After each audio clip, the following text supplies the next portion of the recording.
My SWAT commander that I was with, he decided that they were going to put some suppression fire into the residence. My partner and I would run across the open backyard and pull the officer from the line of fire, which was great. And then as soon as they started firing, we started running. Next thing I knew, I got to the downed officer, and I could see the holes through the back door and was expecting to really start taking gunfire at any moment. Hey everyone, I'm Ricky Butler, and you're listening to 56, a Pinellas County Sheriff's Office podcast. In fact, it is our first ever episode. I'm joined by my colleague and co-host, Laura Sullivan, who is going to be our kind of wrangler to make sure we stay on task. And pretty awesome responsibility. that is a huge responsibility. I feel like if this is the first episode, we need to do some introductory things, like housekeeping things, to give everybody some context and all that good stuff before we get our guest in here. So I think the obvious first step is, what's the deal with the name Y56? So law enforcement, as we all know, speaks in code, especially on the radio. There are sort of two different predominant types of codes. There's signal codes, but then there are the 10 codes, which are more familiar. Everybody's familiar with 10-4. I learned about 10 codes watching Smokey and the Bandit. So there's 10-4. There's 10-20, which is location. Mm-hmm. And again, they vary agency by agency, but 1056 means meet or meet up, which I think is cool because that's exactly what we're planning to do with this. Right. So if you ever see two law enforcement vehicles parked facing opposite directions with their driver's sides near each other and they're talking, they're 56ing. There it is. And Laura knows all this stuff. And now we're all civilians before our guest comes in. So all of us here on the podcast, we're all civilians because that's really our primary audience, right? We want to make sure we're kind of bridging that gap. But right. Laura actually is unique in many ways, but particularly because she used to be a deputy here. A very, very long time ago. So I am rusty in some things, but a lot has come back to me. Coming back to you. So we'll get into that a little bit. But so people are, first of all, surprised to know that a large law enforcement agency like the Pinellas County Sheriff's Office has a full service PR team. But we are a large agency, the 15th largest sheriff's office in the U.S., and we have a standalone public relations bureau. And particularly all of us here that put together the podcast are members of the communications and public education team. And our job for the agency is to get out in the community, get out there, make those contacts and try to have those conversations in the community, get the word out, the good word, of course, of the sheriff's office. So, we do that in a lot of ways. We're on social media. We have several publications. But one area that is kind of untouched, which is a whole different audience in some respects, are podcasts. And we have a lot of cool things to talk about. So we're excited about this. We're even more excited that you all are joining us on our new adventure into podcasting. But let's get into a little bit just kind of who we are and what we do. Because I think that's important. Because, we're going to be with you guys. We're going to welcome in great guests, but you need to know a little bit about us. So I do want to introduce, like I said, everybody involved is on the communications and public education team, and I'll start with the folks that are hiding in the back, not up on the mic, which is going to be Aaron Grudas, who is our senior graphics and multimedia specialist, Brennan Whipple, who is usually the guy behind the camera, but today he's behind the soundboard. And if you've ever seen a pretty cool video put out by the sheriff's office that wasn't a very entertaining Instagram reel, if it was really high quality, good stuff, there's a 100% chance Brennan Whipple was behind the camera on that. So he is our technical advisor of all things, and he entertains our silly questions about how to make things work. So thank you, Brennan. Moving up to the mic, the main table here, we have Ashley Cooley, who is our social media communications specialist, who has a very important role that we'll get to. But anything you want to say, Ashley? Nope, that's just a no. Yep. If you're not following us on our various social media platforms, you really need to for her work. Just for Ashley. Yeah. Yep. What she does is amazing. But she has something very special to bring to the table for all of our guests, so we're looking forward to that. And then, of course, Laura, I will let you introduce yourself a bit. All right. My least favorite thing is talking about myself. Yes. But I'm Laura Sullivan. I'm what am I here? A public relations public relations specialist. I don't say my title very often, but 15 years ago, I was a deputy sheriff here at Pinellas County Sheriff's Office.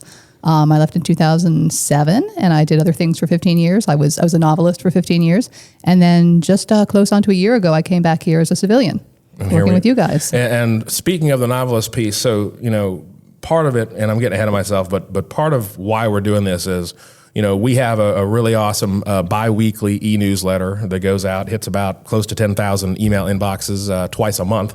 and it's called Inside the Star. And Laura is the primary writer of all those great articles, and she really has a knack with her, novelist background, and she can go out and talk to deputies and get to know people and tell some incredible stories. So that was really what got us talking about this, was because of the really great stories that Laura was writing. So thank you for that. Thank you. Last but not least, I can't forget myself. As I said, my name is Ricky Butler. I am the Communications and Public Education Manager. So I have the best job in the agency. There will be probably some folks over several episodes we will get in here that I will argue with about who has the best job.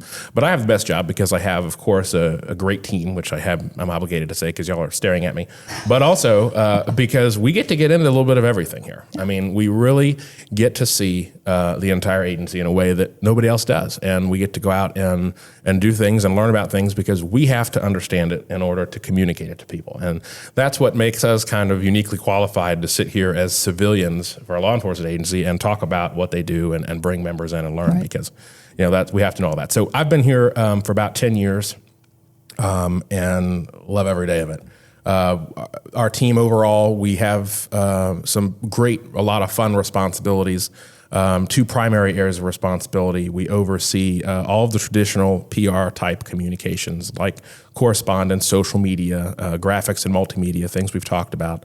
All those traditional responsibilities outside of media relations, because we have our friends at the Public Information Office, which are also part of the Bureau.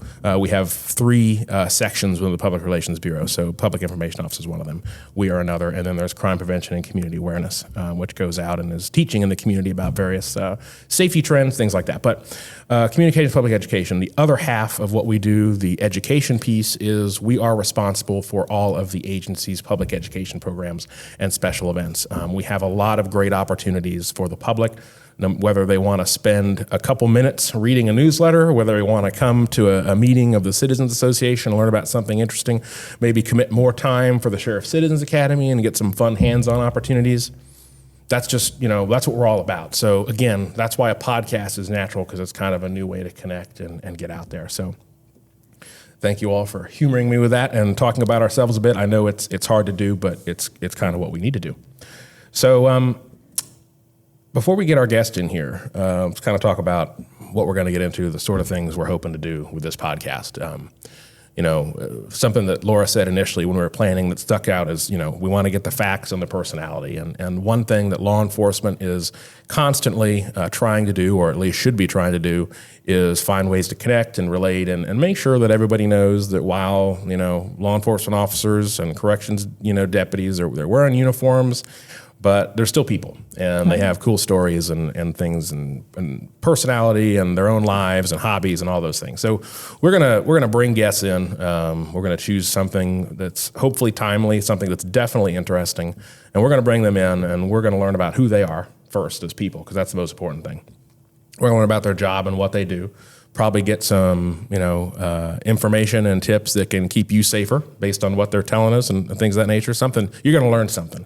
And tell stories and hopefully have a lot of fun along the way, because that's what it's all about. Certainly, if you've ever participated in one of our public education programs, you know that we are about having fun. Because, listen, we've all been in school. We've all been, those formative years in middle school where you really excelled at a subject. Well, why? Mm-hmm. Because you had a teacher or somebody that made it engaging, made it interesting, and then you learn something. Because if you're having fun, you're definitely learning. So that's what we're going to try to do. This is not going to be your traditional law enforcement podcast. There are other agencies that have great podcasts. There are some agencies that have podcasts that are like, we're just doing it because we need to, and it's just the sheriff talking or the head of the agency talking.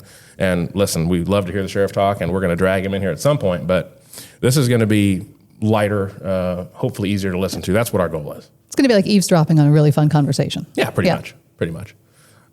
So we, I also, speaking of the sheriff, the Sheriff Gualtieri is tremendously supportive of everything that we do, and we couldn't do any of it without him. He may understand all the nuances of social media. I remember when we launched our Twitter account, I had to sit him down with the entire command staff and explain what a tweet was. And you take a bunch of, 20, 30 plus year cops, put them in a room and explain what a tweet is and a hashtag. it was, I just talked about it in therapy last week. So it's a thing. But he is on board. He understands that he doesn't always understand, but he's on board with it. So he trusts you. He trusts your judgment. he trusts all of us Yeah. because, and it's funny. We sat down with him and explained, hey, this is what we want to do. And he said, yeah, it's fine. He didn't ask a lot of questions. He said, he did say to keep it in the lane. And A shipping lane, something pretty broad, right? it could be a shipping lane. It could be a bowling lane. And I didn't really ask because I didn't really want Bumpers to. on, bumpers off. So, if you're hearing this, it means that he listened to it and he thought we stayed in the lane. If you're not hearing this, Then, not so much. But anyway, so I just want to, long and short, I want to thank the sheriff for supporting us and kind of letting us jump out, try new things and investing in what we do here, social media, our public education programs. We wouldn't be able to connect the way we do without him. And then, of course, the other piece, the director of public relations, my boss, Jennifer Crockett, who literally, we come to her with some of the craziest stuff. And Yes, she's we like, do. if we justify it and makes sense and sounds fun, she's like, she's in, but she's also like, well, you got to sell the sheriff on it. But if you got me, she always has her back. So thank you, Jennifer. So, we're really excited about our first guest, our inaugural guest for the first ever episode of the podcast. I referenced Laura's stories earlier that she was writing for Inside the Star, and there was a story that really we had some pretty incredible readership on it, and it was about a John Doe cold case that we had. So we said, you know what, people like investigations and they really like cold cases. Yes. So we were really excited to have Detective Ron Chalmers with us as our first guest from the cold case unit, which is part of the robbery homicide unit. But before we start interrogating Ron. is it an interrogation? Yeah. All right. Right? Yeah. We can use methods. We have to. Ashley has a question. So each guest, when we get them in here, Ashley's going to kind of ask a question that's kind of all of us. We're all going to answer it, so we don't feel like the guest is singled out. Mm-hmm. But just kind of like an icebreaker question to kind of get the conversation going, and then we'll kind of get into the good stuff. So Ashley, it's your And time break to the shine. ice. You're the icebreaker. Breaking the ice. The breaker All right. of the ice. So, question today. I figure in the spirit of 1056, where the namesake is, best 10 codes, like favorite one. Do you have a favorite? Wow. Fun one, like one you loved to say. I don't know. I'm going to say 10-8 because it's in service, but it also is euphemistically means like getting ready to fight. If someone's getting 10-8, they're getting ready to go. So ready for action. Also, it was the first one I could think of, and I was shocked by your question. And I took You didn't want there to be silence. yeah. So I jumped in. I didn't bring my list of Ricky. Well, seeing as that I'm just a civilian, I wouldn't know anything about that. No, gosh, I don't know. I've got a list if you want to see. It would probably be the most outlandish one that would never be used, because if I were a deputy, if we talk more about that, you know exactly why I'm not. It would be something absurd. But actually, how about we'll do this? How about I'll say my favorite 10 code is 10-4 good buddy and make that part of it. Yeah. Is that fair? Oh, absolutely. I talked about That's Smokey and the valid to Bandit me. already, so why not? Yeah. All right. All right. And Ron, Ron, I know you haven't worked patrol with us, so you might not know all of our 10 codes as well as you know the Reno one. So feel free to use Reno 10 codes. I was going to admit that although I took a test and passed it in my training, I don't recall what the 10 codes are. And interestingly enough, they're different here than they are in Reno. So my favorite was probably 1042, which was the end of shift. I mean, that's always the best. Yeah, there you go. Going home. Excited to head home. All right. I've got a little funny tidbit about 10 codes. Me and my sister, when we were kids, and we would pretend to play something like where we had a radio and we'd say 10-4. Instead, my sister would like to say 10 or 9er. And I give her shit for it to this day. Like, instead of saying 10-4, that's what I say. That's awesome. 10 or 9er. A dumb little random thing. We get to It try. sounds really good. Yeah. Yeah, it sounds legit. I mean, I wouldn't think Things don't twice have to of it. mean anything. Yeah, they don't have to mean anything. All right, so good stuff. So just something kind of to get going. Thank you, Ashley, for that. So, Ron Chalmers, retired in May 2018, 25 years with Reno. Just about 25 years. Were you Yep. ever on Reno 911? No, but I had the shorts. But not the the boots? Did you wear them today? Did you get the boots? I had no boots, just the shorts. Okay. And it was not a good look. We're already off the rails. So Are we in the lane though? Yeah. So Okay. so the show obviously was pretty popular, a parody of Cops and whatnot. Did you guys get like a lot of? Did people say that stuff to you all the time? Were there the jokes? I can only imagine. It's all we ever heard. There's a lot of special events in downtown Reno. Almost every weekend in the summer, there's some major event bringing people in. And when you work those events, all you ever heard was Reno 911, Reno 911. And then I got out here and people are like, hey, do you guys really wear the shorts? And I was like, are you serious? So you're joking? Because no, we don't wear the shorts. But So is that like a how did the PD feel about that? Like, was that like a, hey, we're going to do this show? Like, do you have any insight into any of that? Or I mean, I've heard rumors, and the story that I've heard is that the producer of the show was up in Reno for one of the events, was intoxicated and ended up in jail for jaywalking or something very stupid, and was very angry with the Reno Police Department. And so that was why he chose to name his fictitious department after us. It's actually the Reno Sheriff's Office. Got it. So I typically say, well, actually, that was pretty spot on at the Reno Sheriff's Office, not so much the Reno PD, but they would typically show the Reno Police Department cars and everything was in Right. Reno. And there were some very funny episodes, obviously. oh yeah, hilarious. What perfect revenge though? I love it. That's- It was, he got the last laugh for sure. Definitely. All right. So, so you retire there in May of 2018 as a sergeant, right? Yes. And then you come to Florida, but let's close the Reno chapter first, and we'll talk about all the cool stuff we got going on here. So, what did you do at Reno? Like 25 years? Did you make your way around the agency? What sort of things were you involved in? I don't know if I like your characterization of make my way around the agency, but yes, no, I think I did several different jobs there. I mean, in Reno, everything starts with patrol. So you start off as a patrol officer. I worked about 4 years doing that. I went to my first detective assignment, which was an undercover plainclothes career criminal unit where we did surveillance of people who spent most of their life in prison doing crime. From there, I went to robbery homicide, and I spent about 10 and a half years as a detective. And promoted out of that unit, went back to patrol because, again, you have to start back in patrol, and went to our drug trafficking team, our sex trafficking team for a couple of years, which was very interesting. We did a lot of good work, I think. And then went back to robbery homicide where I retired as the sergeant. And then in between, our SWAT team is a collateral assignment. It's not a full-time assignment out there. And so I was on SWAT for about 11 years during most of my time in robbery homicide. Very good. And so you mentioned like sex trafficking, things like that. Obviously, I'm sure a bit of an issue out in Reno, given the environment and stuff out there. What did that, was that something you guys focused on specifically? What did that look like, that enforcement? No, it's a great question. So our primary function was kind of a street level drug team. And then we were tasked with prostitution stings in between. And then right as I was the sergeant, sex trafficking became more of a hot topic. I don't think it was a new problem, but it became much more aware in the community. And so I had testified before the legislature down there. We changed some laws in the state of Nevada to bring a lot more attention to sex trafficking. Did a lot of community presentations and brought a lot of light to it. We did some good work. We recovered a 12-year-old girl that was being exploited by family members that had come up from Sacramento. And so we did, I think, a lot, made some pretty good impacts. And so I'm proud of the work that we did during that short time. That's good. Also, they're able to be responsive to some of the issues that are coming up that the community is concerned about. So that's good stuff.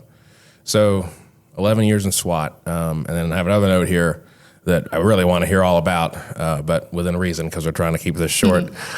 So Ron is the recipient of Reno PD's Medal of Honor, and he also was one of 10 top cops recognized by the National Association of Police Organizations for a particular incident. So, first of all, that's incredible. As I understand it, you and your partner received the Medal of Honor from the police department, and you're the only 2 living recipients. Correct. Which yes. is just a crazy thing to think about. But talk us through that. What happened? What occurred? Sure, and it's a long story, and in a lot of ways it's very unfortunate because I think we failed that day, but it started off with just a simple traffic stop by a patrol officer who stopped an individual that was sort of an anti-government. He was an ex-felon, but still possessed firearms. He didn't believe the government could regulate his living. So he chose not to sign the citation. He fled. As he was fleeing from the police department, he caused a major traffic collision. Officers were dispatched to the registered owner's address. When they got there, they surrounded the house. He was yelling at them out the window and ultimately fired a couple of shots from a shotgun out the back door in their direction. From the vehicle? No, this was, he had already made it home by the time Okay. the officers had responded. Got it. So when they got to his house, his vehicle was parked in the driveway and they attempted contact, and then that's sort of what escalated things. Obviously, the shots from the shotgun ultimately led to them requesting SWAT, which is why I responded. When I got there, I met with a bunch of people in the backyard. That's where he had fired the rounds from. They had directed me to replace one of the patrol officers, but they told me they couldn't get me there. It was an open backyard with a lot of vehicles, so you can envision what that looked like. But ultimately, they told me when he goes out to the front and starts yelling at the officers in the front, you're going to have to run across and replace that officer. That's a pretty common practice. We'll replace that inner perimeter of officers with SWAT officers. And as we were waiting, he became very agitated, started yelling. The people who were there when he fired the shotgun rounds through the back door had told us and warned us that that's when he fired last time, is when he was real agitated.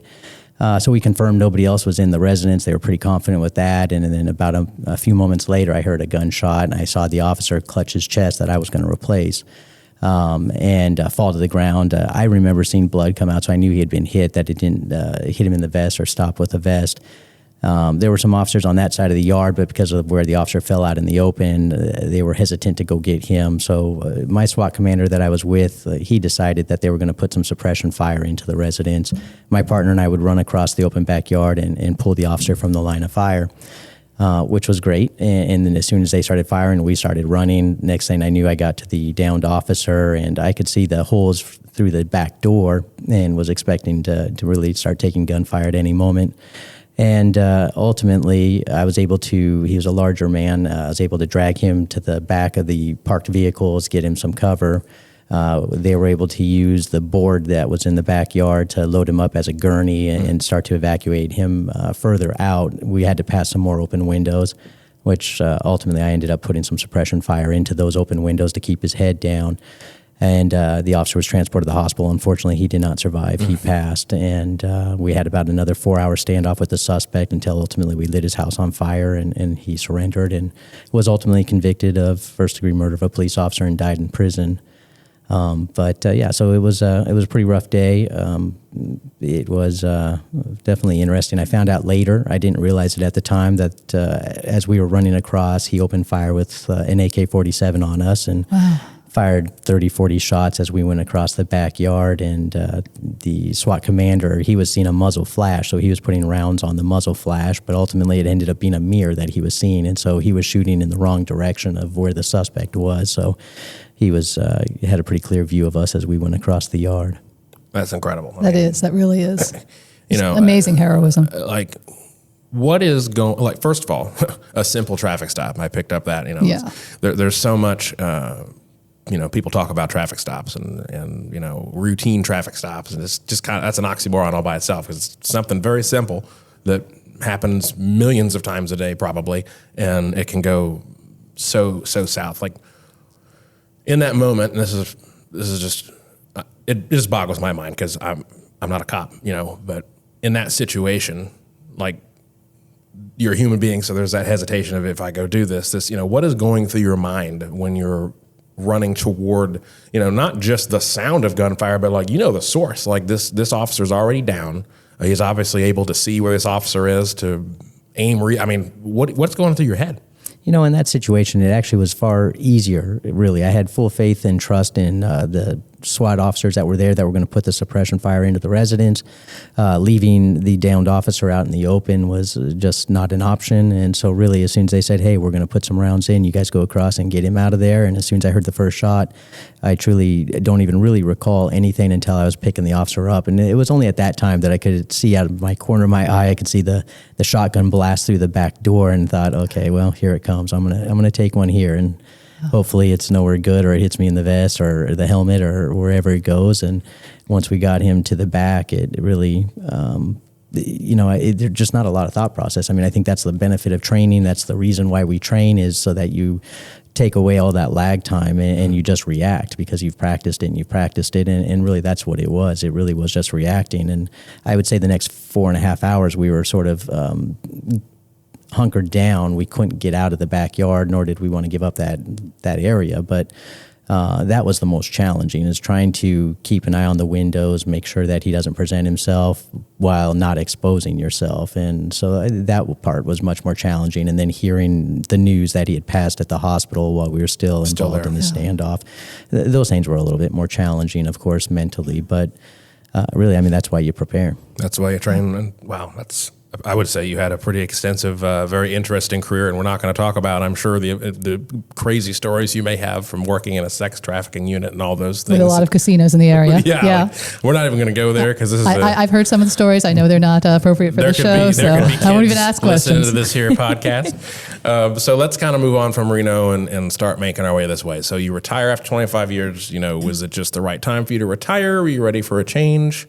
No, not at all. As a matter of fact, Reno's a great community. The department was a great department. The only reason we really left when we left was my daughter wanted to go to school out here. We knew we wanted to retire out here. We just weren't sure of the timing. But for her to get in-state tuition, and she was a sophomore in high school, and so to wait 2 more years just didn't seem feasible. Then my youngest was going to be starting high school, and so it was just one of those. We figured that we would make the move as soon as we could. The Nevada system requires 3 years of your high 3 is what they base your retirement off of, and so it was important that I spent those 3 years in robbery homicide as a supervisor.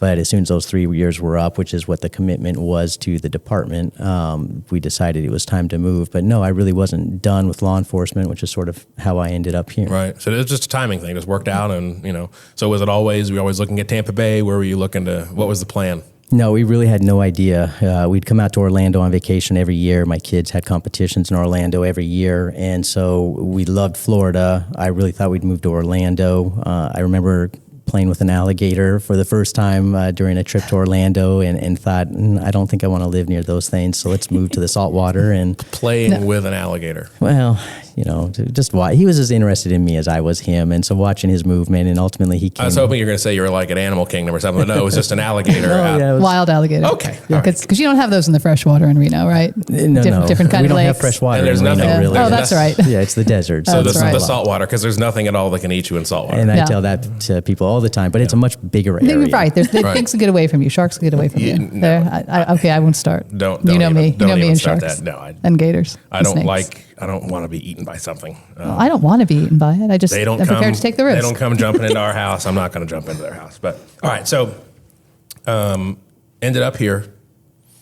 Weren't quite done, like you kind of said. So what transpired to get you? And we're very glad you're here, but how'd you get here at the Pinellas County Sheriff's Office? Well, it's funny. I actually somehow got connected with George Steffen, a retired chief deputy, on LinkedIn, and started reaching out to him while I still worked in Reno, and talked to him about maybe coming out here, not sure what I wanted to do. I knew I didn't want to work nights. I knew I didn't want to work weekends. I didn't want to be on call anymore. And so I started looking at the courthouse here, and they had a part-time position, so that really interested me until I found out you had to work a weekend day. And so I thought, that's not good for me. And I remember Chief Steffen actually saying, what about patrol, Ron? We work 12s, and so you have every other weekend off. And I remember saying, well, Chief, when that turns into every weekend, give me a call back.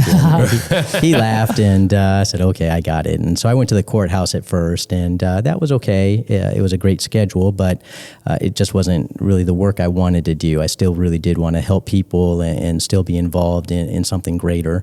And so I made it 2 years there, and then the cold case job opened up, and I was fortunate that they considered me, and the rest is history, as they say. Yeah, absolutely perfect position for you. I was going to say, a natural fit.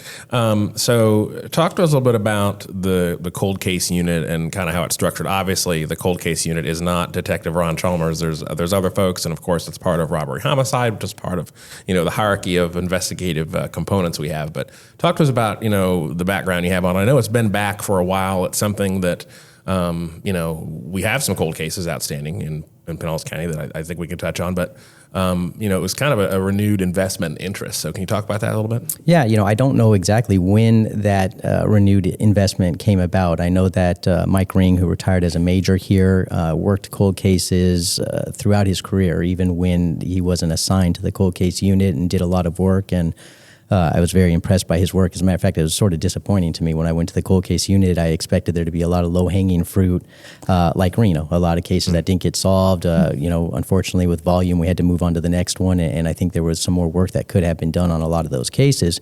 And so I expected the same here. And when I got here, I realized very quickly that a lot of detectives, a lot of very talented detectives, spent a lot of time working those cases, and there was not a lot of low-hanging fruit. So, but it's remarkable to me coming from out west. Police departments, sheriff's offices really don't have the resources for cold case units. Most of them out west are through the district attorney's office. And so when I got here to see the commitment by the Pinellas County Sheriff's Office and by the sheriff specifically to cold cases and assigning, we have 2 full-time detectives that work those, it really was very impressive to me that they're willing to make that commitment. And I almost go daily with noticing how much it means to the people in the community. When I get telephone calls from victims' families, or just people in the community who are friends with missing persons or victims, the word I use all the time is hope. I hear the hope. They talk about hope, and they're just so thankful that there's people that are still concentrating on their cases that they can pick up the phone and actually talk to. And I think that's incredible, incredible service to the community, and it's an incredible investment by the Sheriff's Department. Sure. So, first of all, people associate cold cases with just homicides, which is obviously not the case. The one case recently that Laura wrote about was a John Doe case. But, briefly, just touch on what makes a case a cold case? Well, typically, it's defined usually as a case that's gone unsolved for at least a year. The Pinellas County Sheriff's Office, the case remains with the original detective unless that detective leaves robbery homicide. And then at that point, it will transfer to the cold case unit. So if you have a detective who's got an unsolved homicide from 5 years ago but is still in the unit, they maintain possession of that case, and it wouldn't come to us until they finally rotate out. But you're right. Obviously, there are some sex battery cases that qualify for cold cases if a weapon's involved. Anything that still falls within the statute of limitations, homicides, missing persons, and unidentified remains fall under our umbrella, if you will. Cool. And there's so many details, obviously. Investigations are all about the details. So, for instance, when you did come in and you're looking at kind of the fact that there wasn't any low-hanging fruit, what is it? How do you pick a case to pick up? I mean, how many cold cases are there right now that are on your radar? Well, we currently have about 55 unsolved, well, I should say now 54 unsolved homicides. We have a couple of unsolved sex battery cases that still fall within the statute of limitations. We have about 34 missing persons, and then we have a couple of unidentified John Does that most of them are homicide victims that we just have yet to identify. So where do you even start? Like, you look at all this and you say, what is the lowest hanging fruit of what's here? Or how do you prioritize? Yeah. Yeah, and that is a challenge. And I was fortunate when I first came into cold case. We had the 1987 murder that we recently made an arrest in, and the detective before me, Chris Lyons, had already received approval to start genealogy work on that case. So when I came in, he told me, "Hey, this case is going to go to genealogy. Start getting caught up on that case. Start reading it." And then likewise, my supervisor, Rich Redmond, came to me and said, "Hey, here's a missing person case that we think some more work could be done on. Would you look at that?" And so those 2 cases, as crazy as it sounds, really consumed a lot of my time the first year I was in the unit. And so in between that, you start getting telephone calls from people, whether they're family members asking questions, other detectives who were formerly in the unit calling and saying, "Hey, here's this case, I think this and I think that." And so then all of a sudden I start looking into it and start reading it. It's sort of what's kind of led me where I've gone. There's a private dive company, or a gentleman really, that does private dive work, looking for missing people, looking for vehicles and bodies of water. And so he calls me once or twice a week to talk about cars or ponds, and coordinates on other missing persons cases with me, and is helping us look. And so it's just, I sort of am juggling several cases in the air at once, but really, to look at the cases, with such detail as I do, I can only really focus on a couple at a time so that I don't miss something. Right. And especially because I didn't live these cases, I can tell you all about murders in Reno that I was out on for 3 or 4 days, 5 days, because I lived it and I remember it. Whereas these cases, I'll read something, and if I don't get back to it in a month, it's a little challenging to remember exactly. And so I'm learning to perfect my note taking and learning to really combing through everything because I mean, detectives take tremendous amount of ownership over their cases, and especially when there's, people do that work, and of course, tell me if I'm wrong, but you do that work because you want to bring closure to folks, and you want to,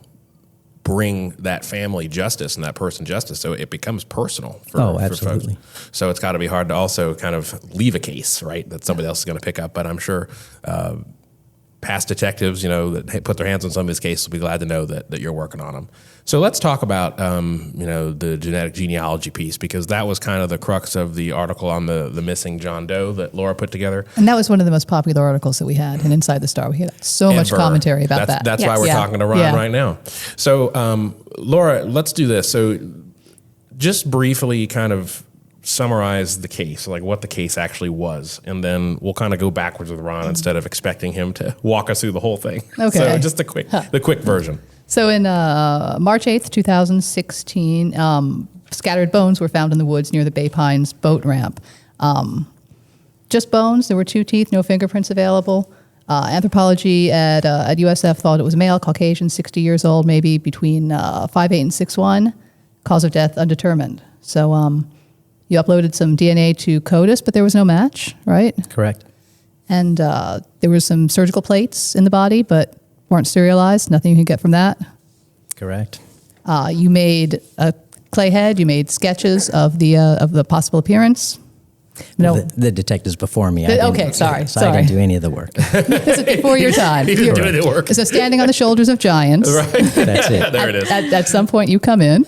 There it is. And where do you step in? So same thing. So, it was one of those cases that I saw the clay head when I first walked into robbery homicide. The clay head had been sitting there on their credenzas since, like I said, I started. And so I knew about the case a little bit. I started looking at the case, and I remember going through the photos, and that's sort of what I do first. It's a little challenging. I'm still sort of learning my way because I never worked cold cases before. I always worked fresh cases. And so really for me, I try to approach all these cases as if they were fresh. And so I start with the photographs and start going through the scene just like I would if I were out on a call out, and start looking for what stands out to me before I read anything. I think it's an important fact. If I read something, whether I want to or not, it sort of becomes ingrained in my memory, and then I adopt what somebody else saw. That's interesting. So you're almost doing your own investigation as if it was from the beginning, yeah. For sure. And even, in Reno with a cold case that I had, the one murder I didn't solve initially, I know people came in and looked at that afterwards, and I remember telling them, hey, listen, don't let me lead you down a path. My path has not solved this case. And so if I lead you down the path, you're likely going to end up with the same results I did. I want you to look at this from your own perspective in case, I missed something. Yeah. It's not about ego. It's not about anything else. So look at it from your own perspective. Look at it from your own investigative techniques and experiences, and figure out what it is that I missed. And so I do that here. I'm not very concerned necessarily about what other people thought. So I'll look at the scene, I'll make my notes, I'll write things down, and then I'll start reading reports and seeing, if I have questions remaining from what I saw at the scene. And so in this case, I started looking at the pictures, and what really stood out to me was the wristwatch that was left and found at the scene with the scattered bones. And it was just a brand I hadn't heard of before, and so I thought perhaps I could do some research on the watch. And so I remember, looking for the sale of the watch, going through pawn shops and trying to see if somebody had pawned that watch, and just doing a bunch of work on the watch. And ultimately, it led nowhere. But later on, that became important when we finally did get a name. That's all good stuff. Like those details, So obviously, ultimately, what cracked this case was the genetic genealogy piece, which is relatively new. We hear it. We've heard it before. We hear folks talking about it, but the general public, it's really something new. So their exposure to that is like 23andMe and Ancestry.com, but it's really an up and coming, very much a mainstream technology to help solve some of these cases. So talk about, if you can, just kind of the Cliff Notes version, explain what that is, how that works, and of course how it contributed to this case. Sure. Well, first and foremost, I guess it's important for people to understand that it's not really 23andMe or Ancestry, although that is two of the commercial businesses that sell a genealogy product. For us to actually be able to see the results, those people have to consciously upload that into a DNA database. Either GEDmatch or Family Tree DNA are the two biggest that we search. And so people need to recognize that it's not really Big Brother. I mean, the people who are opting in, they have to make that conscious decision to opt in to allow law enforcement to see their results. And for me, I didn't know a lot about genealogy when I first started in Cold Case. I know the Golden State Killer was solved. That was not far from Reno, and so I was aware of it. But what I was unaware of is I thought that it was the same DNA that we used in our criminal investigations. So, if I go to a homicide scene and the suspect stabs the victim, but it cuts their own finger in the process and leaves a trail of blood walking out the door, and we collect that and we can come up with a DNA profile and we can enter that into CODIS and see if that matches. That's the criminal database. And so I assumed that the genealogy, we just took the DNA from the CODIS database and applied it to the genealogy somehow, and magic, came out. And I learned very quickly that's not what happens at all. So for genealogy, they're looking at a totally different area of the DNA than what we are typically looking at in the criminal setting. So the easiest way it was described to me is it's like comparing fingerprints to footprints. Comes from the same person. They're both ridge details, but there's no correlation. There's no communication between the two. And so what they're looking at for genealogy DNA is just a completely different area. And so the one hang up to genealogy that I have found is we have to have DNA extract. We have to have DNA that we can send to a different lab and have them process it for the genealogy type of DNA, and then we can upload that into the family tree or GEDmatch and start looking for family relatives. And so, there are some really specific details to genealogy that doesn't make it the magic bullet, of course, but it's a fantastic tool. And so ultimately what they do is, as I understand it, because I'm not a genealogist, but ultimately what they do is they turn around and they look at relatives, and they can determine how distant a relative is based off of how many centimorgans they share with somebody. Centa what now? Centimorgans. I love that word. Yes. I don't know exactly what it means, but I love saying it. You would like that word. It sounds like a measurement, centimeters, centimorgans, something like that. But and ultimately, I guess what I tell people all the time is that you and I, we all have about 7,000 centimorgans, and we get half of that from our mother, half of that from our father. So therefore, our children will have 3,500 centimorgans of mine and 3,500 from the mom. And then it just continues to get watered down by half with each generation, in essence. Mm-hmm. And so they can look at that centimorgans. They can kind of come up with a general relationship to the subject DNA. And so they look at that, and they can build family trees. And, in this particular case with the John Doe, I don't recall exactly, but I know it was more than 20 family trees that they built. And they're looking for intersections where the different family trees come together, and then ultimately they can kind of pinpoint at least possible subjects. And that's the thing about genealogy that people also need to understand is it's not a forensic tool. It's really a tip. These genealogists look at the genealogy results, and they can sit there and say, hey, we think it's on this line. Can you go get a target test, reach out to the family, see if somebody in the family can give a sample so we can see if we're on the right side or on the wrong side. Or likewise, they can tell us, hey, we think it's possibly this person. Can you go get family members' DNA to confirm it? And then that's where the evidentiary side in a criminal case comes in, is we go get that DNA to confirm the identity on a missing person or unidentified like this. There's not that concern as much, but we can go back and do the standard STR DNA testing to confirm what it is that they're seeing through genealogy. So it's very simple process. Yes, I understand completely, don't you? But it's interesting because, I think that, and I think you'll agree with this, CSI and NCIS and all these shows have just really oversimplified some of the work that has to be done. It's even people, with fingerprints, for example, people think it's like, oh, you just scan your fingerprint and then you put in the system, all the bleep bloops happen, and then all of a sudden, bam, there's the match, right? But it's actually here at the sheriff's office, it's people, out at APHIS literally looking at the ridge detail and the different little nuances of the fingerprint to make that connection. So it sounds like it's similar with genealogy. You're just not putting it in a machine, and it's not like on Jurassic Park with you get the blood out of the mosquito and then the little cartoon. It's not that at all. It's very complicated. It is very complicated. Which is what makes these cases all the more interesting. So with this particular John Doe, you submit the genealogy, the DNA rather, you submit the DNA and they kind of do their thing. How do we find our way to identifying this person through their process? So there were several steps. Originally, it was actually a very low probability of solving it through Parabon Nanolabs. They rank it on a 1 to 5 score, 1 being very likely it'll be solved and 5 not so likely. And this came up a 4. So it really wasn't very good numbers for us. Was that because of the quality of the DNA, or? No, just really because of the number of matches and the distant matches that they had. The closer they can get, obviously, the better it is. So they determine that after they get the sample and run it. Correct. Okay. And so then they see what the top matches are and what distance that is to our subject, and then they can make a determination. And so in this case, we did not have very good numbers. And then as people continue to upload, that changes, of course. And so somebody had uploaded about 6 months before we actually made the identification, which got us closer. And so Parabon gave me about 20 last names that they were seen in the family tree. And so I went on to NamUs and Missing Persons website, and started running all those names, trying to find somebody who had been reported missing that might match up, and still struck out. And so again, the case went cold until 6 months later when somebody new uploaded. And although it wasn't that close of a match, it just was a new family tree, which helped them to really triangulate our subject. And then they were able to come up with who they thought the person was and identified and gave me a name. So some of these cold cases and John Does are just one person submitting their DNA away from being solved. Oh, absolutely. Just the one right person. Between that, and I understand too that the census records are always about 50 years behind. And so here recently, I think it was the 1960 census that was recently released, and apparently that's provided a lot more information for the genealogist as well.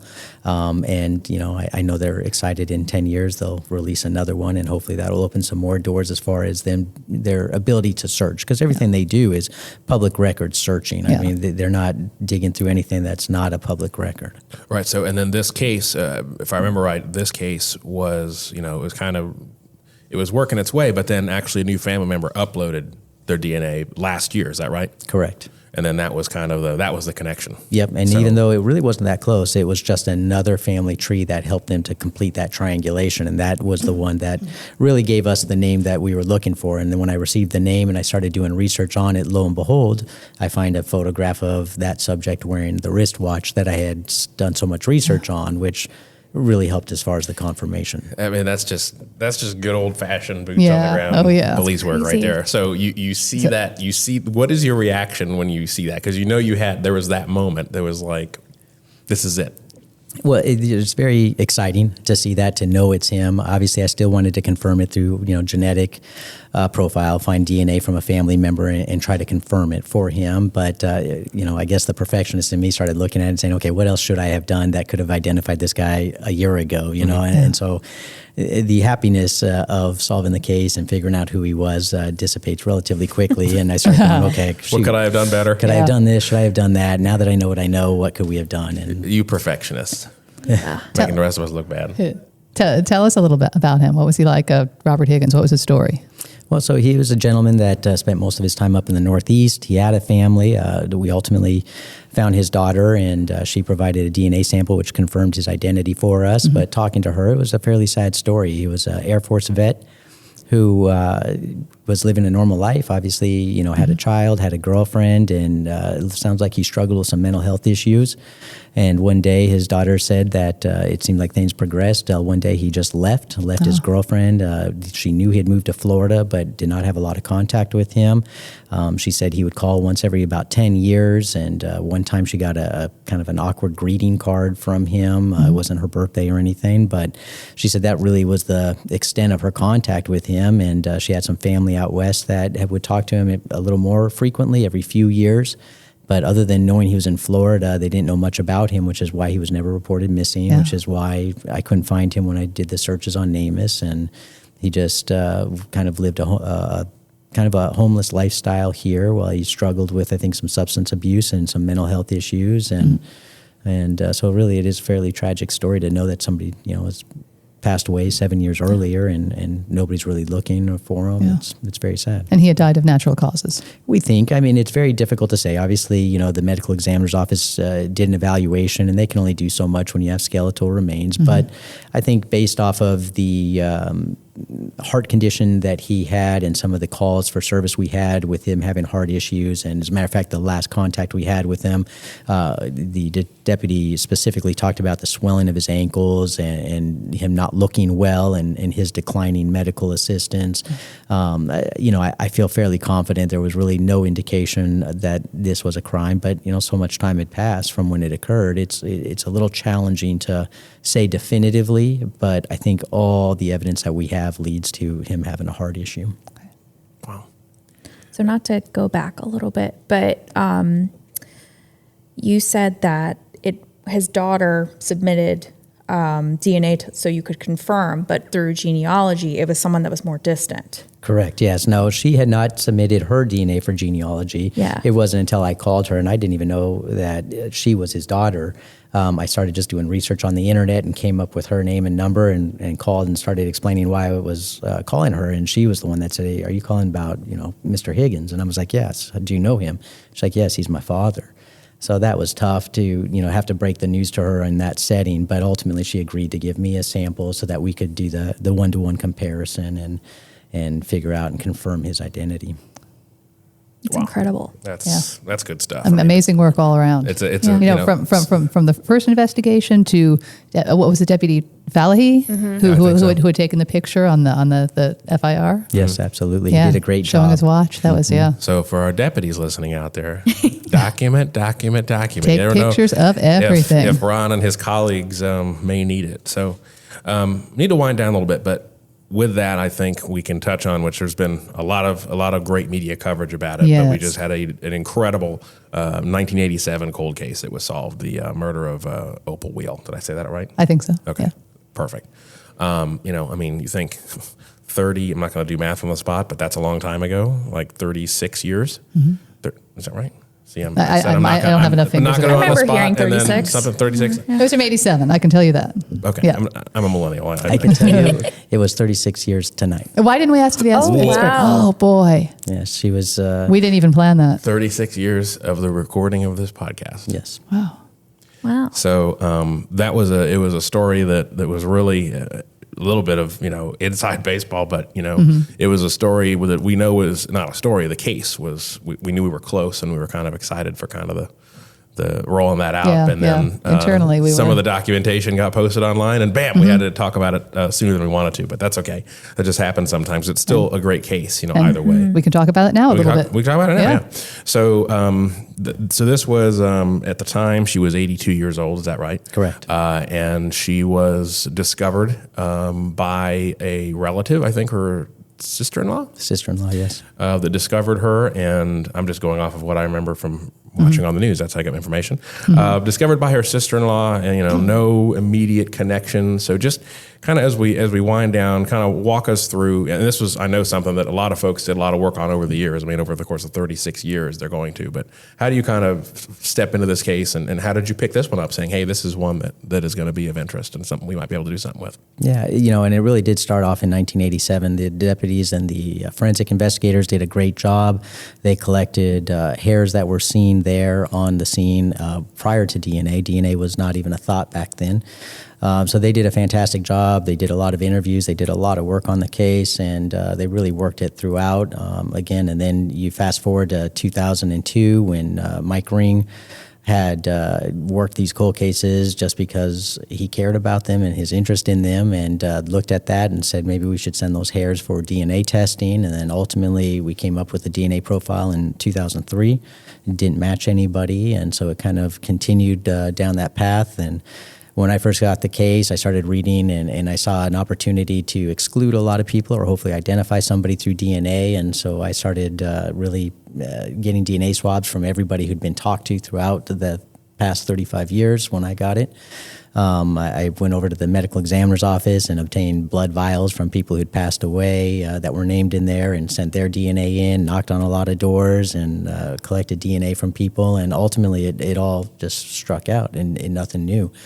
But again, I had sent the DNA in for genealogy testing back in 2020. And again, we did not have real good numbers initially. It didn't look very positive initially. And then the right person uploaded and got us a little bit closer. And ultimately, the genealogists were able to kind of pinpoint a few brothers that they thought was likely the source of it. And then again, the old-fashioned investigative work started going. We did a lot of archive searching, started looking at a lot of old reports. Were able to exclude one brother pretty quickly, and the other brother was deceased, and so we couldn't forensically exclude him, but that kind of left us with one brother, and that's sort of the path that we went down, and we're able to get a sample from him, a surreptitious sample. It's important. I'd like to hear more about that, the surreptitious part. Yes. I don't know Are we allowed to talk about that? I don't know what that word means. Me either. I'm glad it's not just me. Sneaky. Yes. You used a ruse. I think that's what we would call various investigative techniques. Okay. Well, it's important to know. I mean, from my perspective, if this person was innocent of it, Right. the last thing we want to do is be intrusive into their life, Mm-hmm. and waiting for them to discard something and throw something away, pick it up, collect it, and see if the DNA matches or doesn't match, I think is a much better way of going about it. And if we could exclude him, if it wasn't him, we would have excluded him, and he would never been the It wiser. could go either way. It Correct. could go either way. True. But So- yes, everybody likes the idea, and it wasn't my idea that, some of our detectives decided to work with a detective up in Mississippi who owned a restaurant, who said, hey, I'll give him a free meal. And so we constructed a flyer and waited for him to park in public and put that flyer on his windshield offering a free meal. And he took that free meal. And It's just beautiful. yes, as soon as he left, they mailed me a spoon and fork that we still owe them. And we're able to use that as one source of I DNA. have to imagine the people at FedEx, screening the packages. They're just like, this Ron Chalmers guy, you get some weird stuff sent to him. I'm like, they have silverware in Florida. I don't understand. That's good stuff. I mean, and of course, and obviously it's not the first cold case you've solved, but I mean, one that's, 36 years old, with family that is still around, that's got to be really rewarding to be able to bring that in for a landing. So. It really is. I mean, it really truly was a team effort. I like to say, I was just driving the bus when it pulled in the station, but, the Florida Department of Law Enforcement actually funded the testing. They were a huge partner. They did most of the lab work, and still, even before we had the genealogy results, Melissa Suddeth over at FDLE, she had me send a bunch of property over to her. And you got to understand, DNA people are overworked. And so typically when you call a DNA person, they want the fewest amount of things that they can get to keep it manageable. And Melissa, I remember talking to her and saying, hey, I want to send you this. And she said, okay, why don't you send me this also? And it's for the first time that I think I've ever had a DNA person suggest I send more work to her. And so she was fantastic. FDLE was fantastic. Obviously, Parabon did the genealogy work, and CC Moore specifically, who's a very well-known genealogist, did some phenomenal work on that case. And it really is truly a team effort. Wow. That was just, I've been here 10 years. We've had a couple other cold cases, but that was just really incredible. Yeah. So kudos to you and everybody. And the team, yeah. Yeah, and like you said, it's not just him. I like that, driving the bus when it pulled into the station. But, it wouldn't have been possible without the diligence at the front end of it. It wouldn't be possible without the great documentation, which is a theme we heard from the other John Doe case. And, of course, all the people behind the scenes. And, that's the thing that for us, when we're doing public education programs and making sure people know that we're not just a bunch of cops, right? It's not just deputies. There's support staff, there's forensic staff, a lot of folks that are involved in various technologies that kind of pull it all together and make it happen. So that was incredible. And we're proud of what you all accomplished and do every day, because it's just really good stuff. Right. And of course, you have to throw a bone to the boss. His commitment to cold cases and allocating those resources. This case could very easily still be unsolved had those resources not been allocated, and had somebody just tried to pick this up during their downtime. It's very likely this case doesn't get solved. And you can't put a price on closure that you can bring, and just knowing what happened. I can't imagine wondering all those years what actually happened. So it's just great all around. So as we wrap up with you, Ron, we really appreciate you coming on. You mentioned that there are 54 now cold cases. We have those posted on our website, by the way. Yeah, the public can go and look at PCSweb.com. summaries You of can them. go read about it. So I guess with that, Ron, what do you want the public to know about the work that you do, or anything they can do to help with cold cases? Well, I think, we've talked a lot about forensics. We've talked about the different sciences. But, key to almost all of our cases is somebody out there who holds a piece of knowledge that knows something about the case. And so I would encourage anybody who thinks that they know something about a case or knows something but is hesitant for whatever reason to come forward, that they pick up the phone and make that telephone call and allow us to at least obtain the information, and we can figure out, the best way to navigate that information and determine whether or not that information is good information or bad information. As I've said, it's our responsibility to vet these cases, and we try very, very hard to do it as non-intrusive as possible. And so I would really just encourage that relationship with the community and the folks in this community to come forward with that information that they may have. Very good. Easy enough. So anybody have anything else for Ron while we have him? Pretty good? I think we're good. Because this could be a 2 or 3 episode podcast. We just keep talking. If you feel like it, you can talk about a couple of the other cases that you're working on now that you told me just briefly. The cinder block, So we have an unidentified woman that we believe is in her mid-20s that was found tied to a cinder block and floating in Tampa Bay near the Oldsmar Power Station in 1961, March 4th of 1961. And she's been yet to be identified. And so we're starting, again, how do I get these cases? I had a family call me from Georgia who said, hey, our mom disappeared in 1958. We know she went to Florida. And after that, we don't know where she went. And this description is relatively similar to her. And could it be our mom?